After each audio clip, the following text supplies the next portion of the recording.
मजबूरी हो, प्यार के पतंग नहीं उड़ी हो।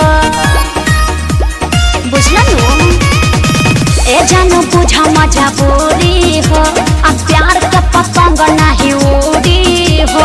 देबा तू धोखा होई न भरोसा, कैसे निकल आई जंगला से बोलो। जब राजी नहीं खुजान संगे भागला से, तब प्यार काहे कइलू तू पागला से।